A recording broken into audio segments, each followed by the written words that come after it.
Hi and welcome back to the solution.golf. In this video we are going to discuss about the release, why it's important and how to make it more consistent. Commonly all the players that I've met, they've always told me that they worked on the backswing or on their downswing. Not even one told me that they were trying to improve their release pattern. If we match the backswing with the downswing, then there's one more piece that we need to match, which is going to be the release. How? We are going to find in today's video. Before I present you the drill, I'm going to show you the most common way I see the follow through or the release being done in a wrong way. So I'm going to take the setup position, go to the top of the backswing. Now slowly going to start the downswing, and most of the players are told to keep their eyes on the ball or keep the head down.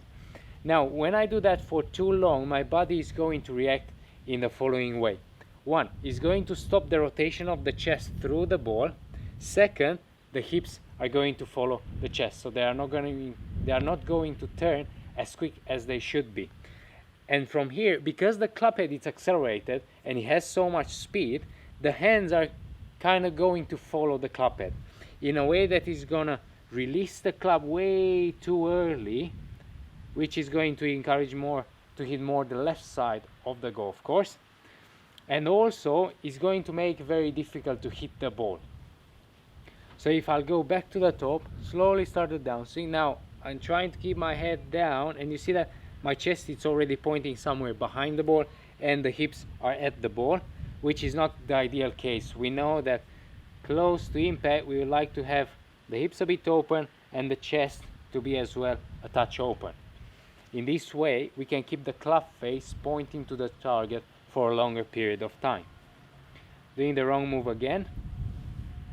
So slowing down my chest and the hips, the hands are going to take over in a way that they are just going to roll over, and then I'm going to turn to a finish position as such. So this type of release, which is going to encourage too much rotation of the club face through the shot, is not very consistent regarding the start line because there's too much movement of the club face through the hitting area. Now I'm going to demonstrate two shots. One where I'm going to have too much rotation of the club face through the hitting area, and the second one when I'm going to try to minimize it. As always, I put the wrong move on the left side. Playing the videos, we will stop at impact. From this point onwards, we will start to observe the differences. Because I tried to keep my head down, the hips and chest could not rotate as much as they could in the correct swing. As a result, the hands flipped the club, making it twist to a rate which is too high. Halfway in the follow through, you can observe the position of the club face and the forearms. On the right you can see how my chest turned more through the shot, maintaining the connection with the arms. This helps me to control the club face, have it square for a longer period of time. On the left, the chest is pointing closer to the ball position where it was initially, and then also the arms are not connected anymore to the chest. You can also observe the position of the club head. On the left, it is turned a lot more than on the right side, which means that I had a lot more rotation of the club face through the hitting area, which makes it very difficult to control it. For this drill, we are just going to need a tower. I already placed the golf ball on a tee because we are not really focusing on striking the ball, we just try to learn this new pattern. So I'm just going to take my towel, place it under the armpits, and then in case I do too much rotation with the forearms through the shot, I'm going to lose the towel. Taking the setup position, I want you to just do half a swing. So when we go back, we don't really need to swing all the way to the top. This position is more than fine. From here, all I want you to focus is to turn the chest. The hands are going to be passive, and then you can see that I have not so much rate of closure of the club face through the shot, and then I'm just going to carry on turning through the shot. The aspect that we want to control with this move is going to be that the club, hands and chest, they are all turning together. So if I'll do the drill in a correct way, we can observe that I'll go back,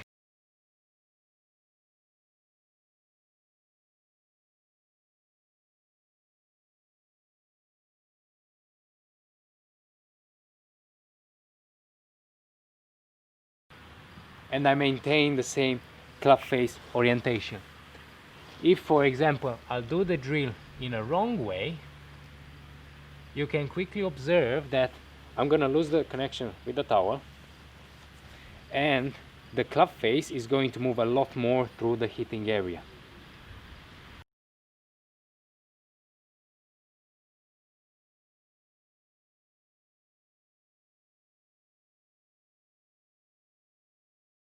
Another feel that you can use for this drill is going to be the following. As I'm going to start in the downswing, I want you to feel that the trail shoulder is going to come and hit the ball.